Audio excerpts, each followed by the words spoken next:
Bienvenidos nuevamente a los CNN, un programa de nosotros. de lo nuestro. Mi nombre es Valentina. Y yo soy Michelle Polo y hoy los acompañaremos en un nuevo episodio de Los NN. Adelante.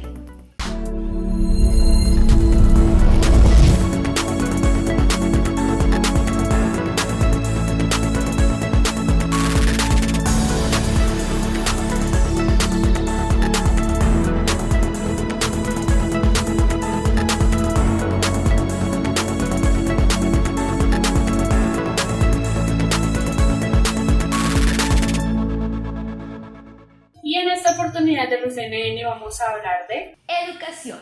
Para nosotros es una dicha contar con la participación de alguien que pertenece a este sistema. Para esta oportunidad, Valentina Garzón, es decir yo, les estará trayendo una entrevista con un profesor. Y él nos estará compartiendo su punto de vista y diferentes cosas que están sucediendo en el área de la educación. Adelante.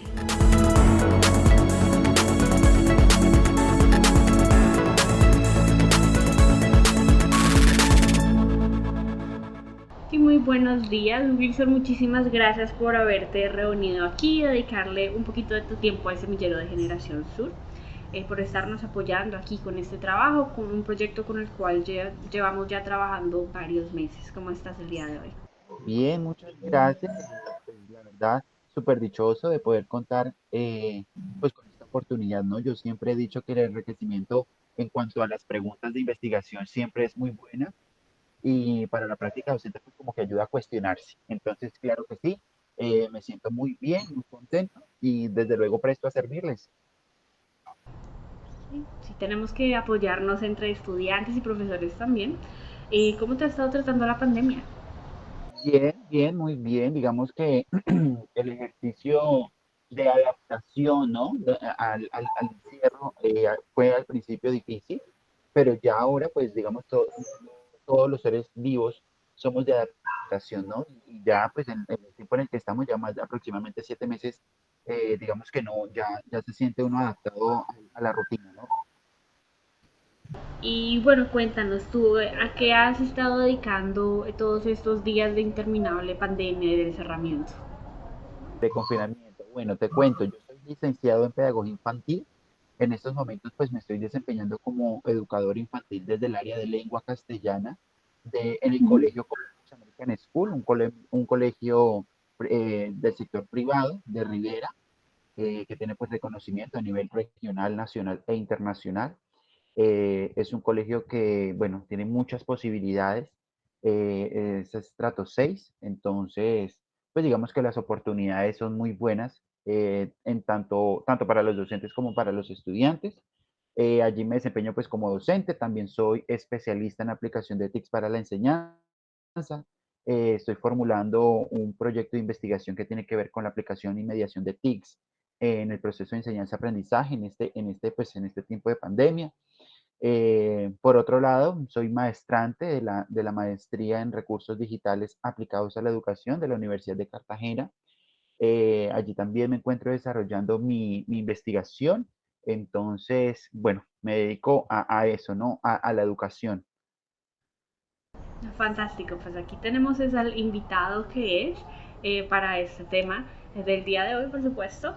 Entonces, para tú que estás en este ambiente educativo 24/7 de una manera o de otra, para ti, ¿qué es la educación?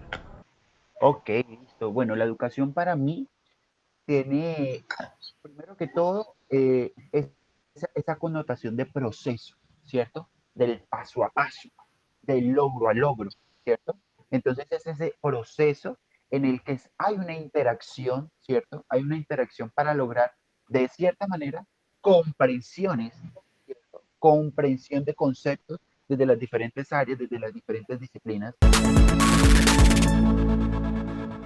Yo creo que la educación es un proceso de formación, o sea, es como pues un proceso en el que una persona intenta o una institución, como sea, intenta formar a alguien desde algún punto de vista, desde un punto de vista, no sé, desarrollarlo de forma intelectual, desarrollarlo en un arte tal vez, desarrollarlo no sé, no sabría en alguna cuestión, pero simplemente eso, o sea, es como creería yo, que es la capacidad de formar, es un proceso de formación.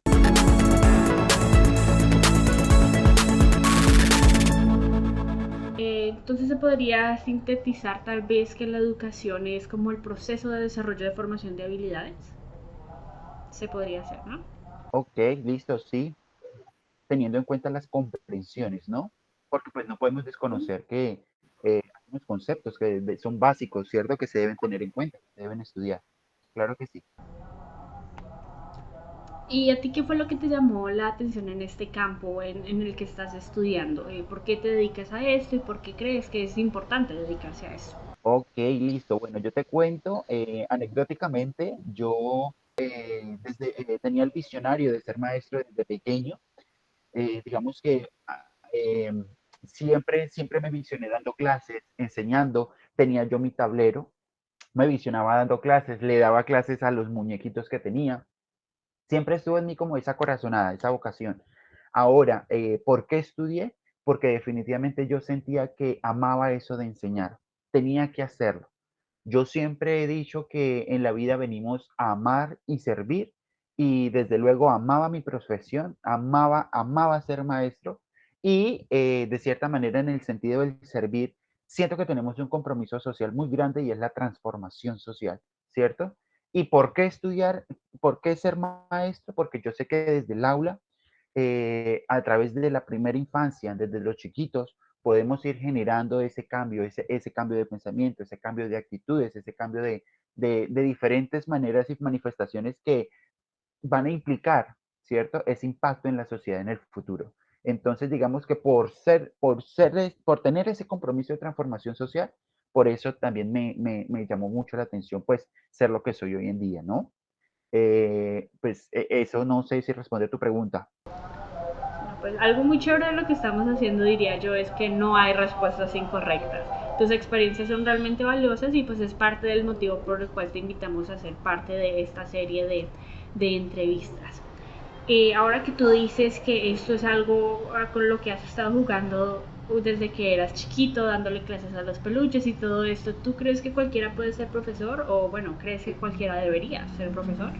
No, porque esto no es como cualquier otra profesión. Nuestra profesión requiere de un contacto, requiere de una empatía, una interacción, ¿cierto? Y lamentablemente no puede ser. El que está destinado para administrar empresas, pues va a tener sus posibilidades de administrar la empresa en el ámbito en el que se necesite. Que el educador debe ser licenciado, tiene que ser licenciado para que hoy por hoy la educación cambie. Entonces, no estoy de acuerdo en que todo el mundo pueda ser maestro. Bueno, pues yo pienso, pues ahorita yo también estoy como terminando mi carrera y estaba viendo algunas clases online y me parece que, o sea, que eso depende mucho del profesor. Hubo clases que yo coloqué demasiado cuidado porque el profesor hacía que todo el tiempo estuviéramos como activos, ¿sí? Entonces había otros que sí como que hablaban y hablaban y hablaban y nunca le preguntaban a uno nada, nunca lo dejaban participar, sino que simplemente fue como una cátedra y pues no, o sea, entendí, pero como que me tocó más como yo misma buscar información, sí, como para entender mejor. Pero entonces sí siento que es como depende del profesor, depende de cómo él se prepare para la clase, de cómo hacer que los estudiantes todo el tiempo estén participando, no sé, con notas o, no sé, puntos positivos para un parcial o algo así. Entonces siento que todo depende como de, pues como de exactamente cómo el profesor, ¿sí? Cómo sea dinámica la clase, porque pues solamente escuchar a alguien así a través de un computador, eso aburre como. A nivel general, ¿cuáles consideras que eran las características, los aciertos o los desaciertos que se veían? Bueno, ¿qué te voy a decir yo? El modelo educativo a nivel general, ¿no? Porque bueno, el modelo educativo del colegio en el que estoy, pues es muy particular, ¿no? Entonces, a nivel general, esos aciertos, esos errores del modelo educativo general, primero voy a hablar de los errores, ¿no? Era descontextualizado, no propiciaba no fortalecía esas características de los estudiantes de ese contexto, ¿cierto? Como te mencionaba, pues cada modelo educativo pues responde a las necesidades de su contexto, ¿cierto? Entonces estaba muy descontextualizado, no le apuntaba a las necesidades de los estudiantes.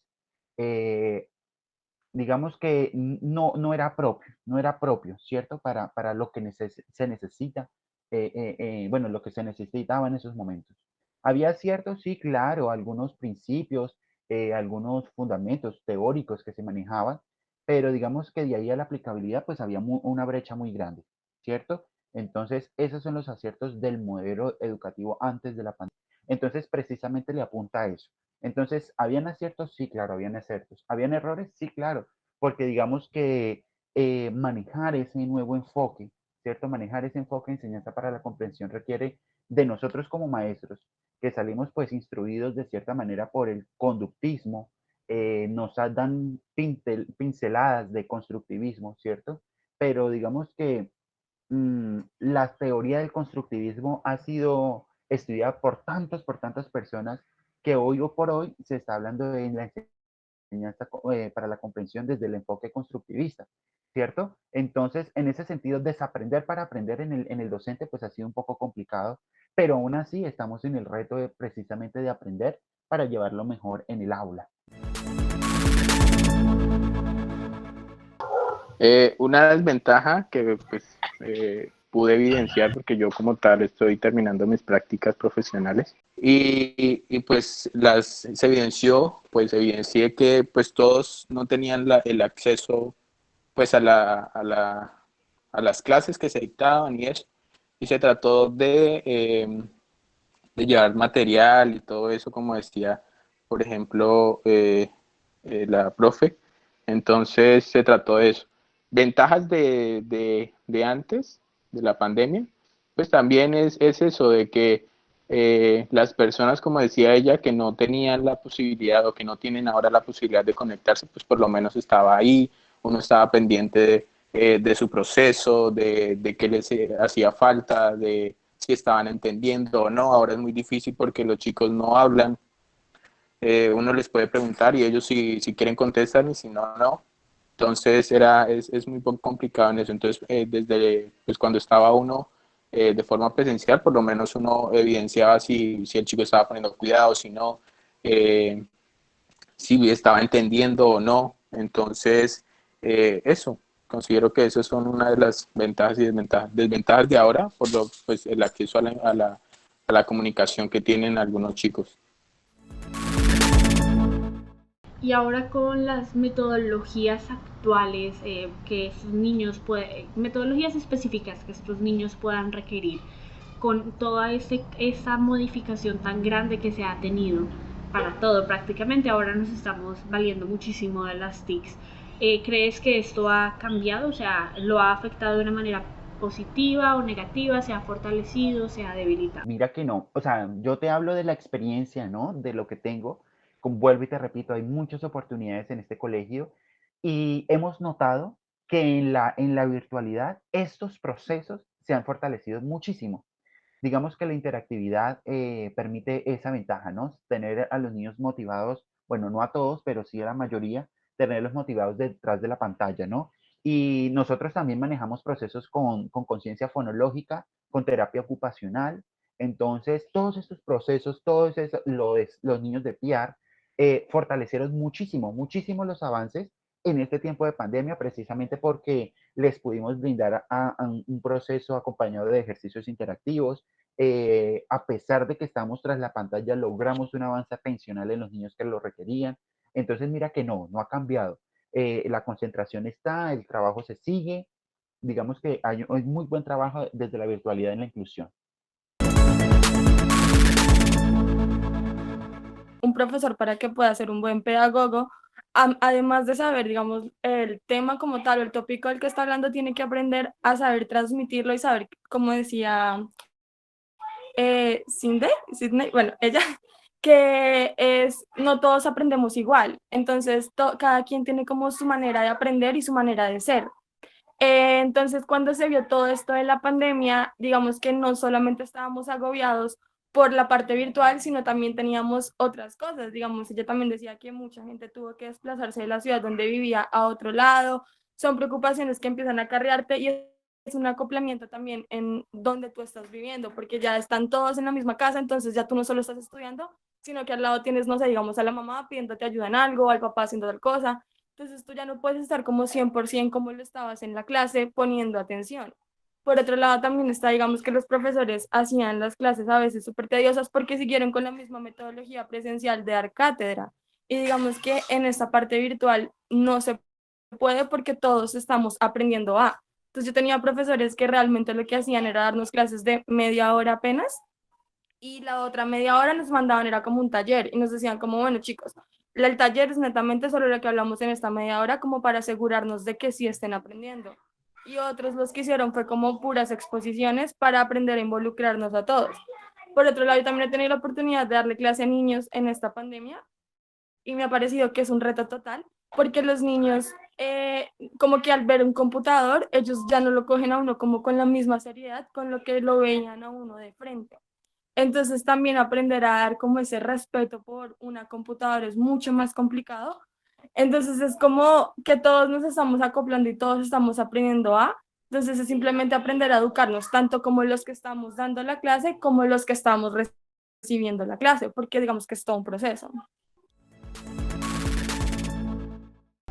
¿Consideras que lo que se está aplicando en estos momentos como educación virtual efectivamente responde a las necesidades de los y las jóvenes o crees que solamente se está haciendo como se está haciendo para decir que se está haciendo y ya?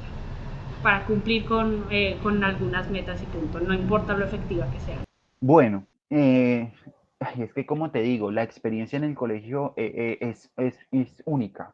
Entonces, por la parte de la experiencia, yo te diría sí se está respondiendo como educación virtual, porque hay unas posibilidades, hay un acceso, hay conectividad, hay instrumentos, ¿cierto? Hay aparatos. Pero también he escuchado, no sé si esto también cobra importancia, he escuchado que la educación virtual no ha sido para todos igual, ¿cierto? Lamentablemente, pues tú sabes que nosotros contamos con un alto ruralismo, ¿cierto?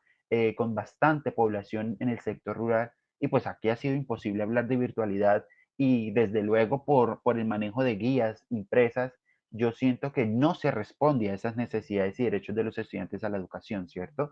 Entonces, en ese sentido, desde mi experiencia te diría sí, sí se cumple, pero en lo que he escuchado a nivel nacional y a nivel general ha sido imposible por todo y todo lo que tiene que ver con acceso a educación virtual. Buenas tardes, repito el saludo. Si bien es cierto que la educación es un reto solamente en modo presencial, porque como lo dijo la compañera, todos aprendemos de formas diferentes o la información nos llega en diferentes formatos y la entendemos mejor. Entonces, la educación virtual ya es un tema más tedioso en el sentido en que nosotros en el lugar que habitamos no solamente somos estudiantes, también somos hermanos y somos hijos. Entonces, el tiempo es mucho más corto y si bien nuestros papás nos decían, pues bueno, váyanse a la universidad y saben que nos íbamos todo el día, ahora, mientras estoy en clase, también necesitan que mi hermano esté en clase, entonces de pronto necesita el computador o necesita que le ayude algo porque mis papás no pueden o no entienden muy bien. Y ya en repartir el tiempo ya se convierte como en una tarea diaria, pero una tarea que no queda tan simple porque aparte del tiempo para conectarme, necesito tiempo para hacer los trabajos. Y ahí está el reto de los docentes, que son esas clases larguísimas o que nos quieren ocupar todo, absolutamente todo el día, porque dicen, bueno, nos encontramos en la tarde, pero entonces mañana tenemos asesorías y yo contaba con el tiempo de mañana para hacer otra cosa. Entonces, yo creo que el mayor reto de la educación, aparte de incluirnos a todos y que todos tengamos conectividad, es que los tiempos son muy difíciles de manejar. Y por el computador el aprendizaje no llega de la misma manera que presencial, o sea, uno no se conecta y no está 100% recibiendo toda la información porque está en un lugar donde 1000 cosas pueden pasar y todo puede llamar tu atención. Y ahora pasamos a tus perspectivas. ¿Cómo sientes que va a estar la cosa cuando todo vuelva a ser pues medianamente normal? Empezando por cómo desde nuestra posición de jóvenes podemos aportar a un cambio positivo en el ámbito de la educación. O sea, ¿crees que realmente nosotros como jóvenes tenemos poder para influir en eso? Ay, suspiro. mm, ¿cómo podemos aportar desde nuestra posición como jóvenes a un cambio positivo en el ámbito educativo? Mira, es difícil. Yo, pese a que el colegio, como te digo, en el que estoy trabajando, hay una innovación educativa, la mirada de la educación es diferente, pero tú te encuentras con el maestro que quiere hacerlo todo tradicional. Y la respuesta es de que el nuevo se tiene que adaptar. Entonces es muy difícil, pese a este contexto de que tú rindes y a partir de que tú rindes, tienes contrato para el otro año o no lo tienes. Entonces es muy difícil poder contagiar, poder cambiar paradigmas, poder hacer que tu práctica sea visible en todo un ciclo, ¿sí? O sea, en varios grados. Entonces, digamos que yo siempre he pensado que el ejercicio propio eh, en algún momento va a generar cambio. Entonces, en ese sentido, ¿cómo podemos aportar de nuestra posición como docentes a un cambio positivo en el ámbito de la educación? Cuando esa posición sea muy mía, yo tenga todo el criterio posible para sustentar esa práctica que estoy haciendo, para significar ese quehacer pedagógico, entonces sí lo veo muy propio. Digamos que en la medida de que yo me acojo a esa práctica que estoy haciendo, a desenvolverme de la manera en que estoy haciendo, si alguien que me observa se contagia, bienvenido sea, ¿sí? Pero digamos que ese cambio empieza en uno. Y si yo ratifico y si yo fortalezco y si yo potencio mi práctica, siento que voy a alegrar algún día contagiar. Y en el contagio será esparciendo, perdón, ese nuevo cambio que tanto necesita el magisterio, bueno, sí, toda la planta docente a nivel nacional. Si tú te fijas, y te voy a hablar de una experiencia de profes, porque yo me manejo pues en el mundo de la docencia, estamos los docentes privados y estamos los docentes, eh, bueno, los docentes del sector público. Yo siempre les he criticado a los docentes del sector público y es que por qué la estabilidad laboral los vuelve tan flojos, ¿cierto? Y entonces, pues como a mí me pagan 14 meses en el año, a mí me pagan vacaciones, a mí no me echan si no hago esto y esto y esto. Entonces, ¿hasta dónde enferma la estabilidad laboral, ¿cierto? Entonces, por eso te digo que ese cambio empieza en uno solito, en uno solito. ¿Listo? Esa sería mi respuesta para esa pregunta. Pues considero que, pues como tal en mi carrera, pues yo estudio con el fin de poder aportarle a la sociedad. Y pues yo estudio una licenciatura, entonces también me interesé un poco, bueno, un poco no, mucho por el ámbito de la inclusión, como la invitada.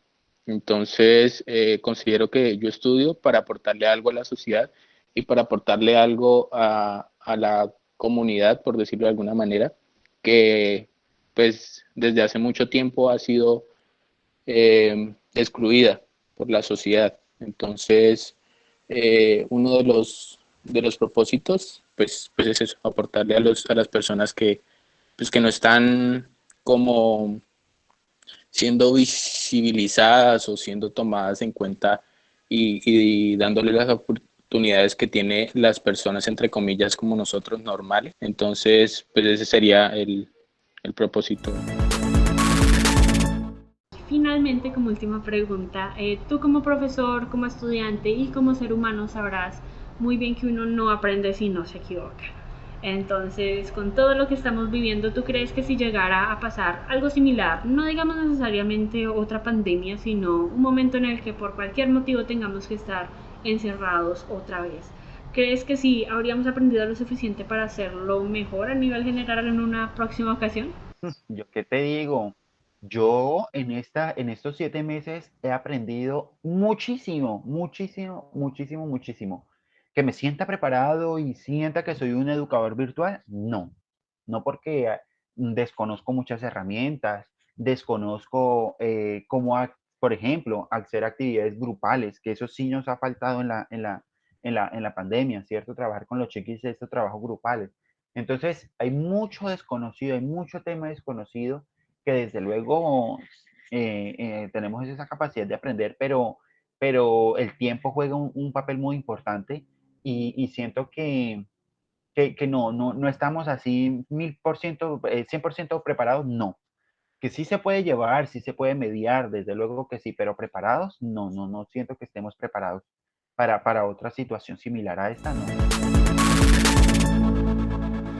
Considero que pues a nivel educativo pues sí se han dado varios avances porque esto nos ha permitido también como alumnos ponernos como el chip de que no tenemos que estar simplemente desde las aulas de clases para recibir la educación, sino que pues tenemos que emplear, buscar otros métodos, otras estrategias, otras formas en donde también podamos articular lo que nosotros estamos viendo desde las temáticas. Entonces, pues yo creo que son varios aspectos que nos generan más que todo reflexiones. Entonces, todas esas reflexiones, pues uno como que las va acumulando y pues nos van haciendo como, no sé cómo explicarlo, pero pues como que nos van permitiendo nos brindan herramientas que nos permiten adaptarnos a ciertos cambios.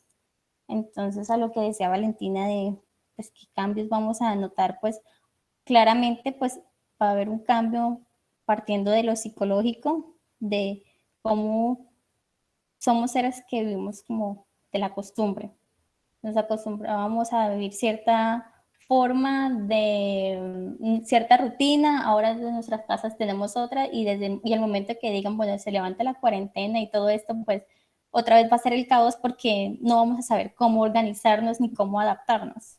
Entonces, pues eso es lo que yo creo. Entonces considero que son muchos los aspectos que desde la vida personal de cada persona, pues como que se van articulando y van formando unos nuevos criterios, unas nuevas perspectivas.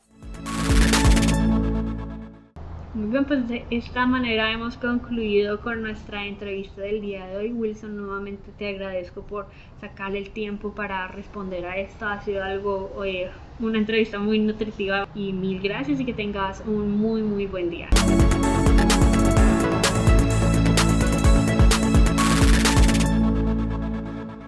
La educación está pasando por diferentes dificultades ahora en pandemia. Es muy importante que conozcamos cuáles son estas para poder encontrar diferentes soluciones a estos sucesos que pueden aquejar la calidad de la educación. Cada uno de nosotros como jóvenes podemos participar en estos espacios y resaltar con nuestra voz la importancia de un buen vivir y convivir para nuestra sociedad. Y hasta aquí llegó nuestro segundo capítulo de Los NN. Fue un placer acompañarlos en este recorrido. Mi nombre es Valentina. Y yo soy Michelle Polo. Y somos los NN. Hasta la próxima.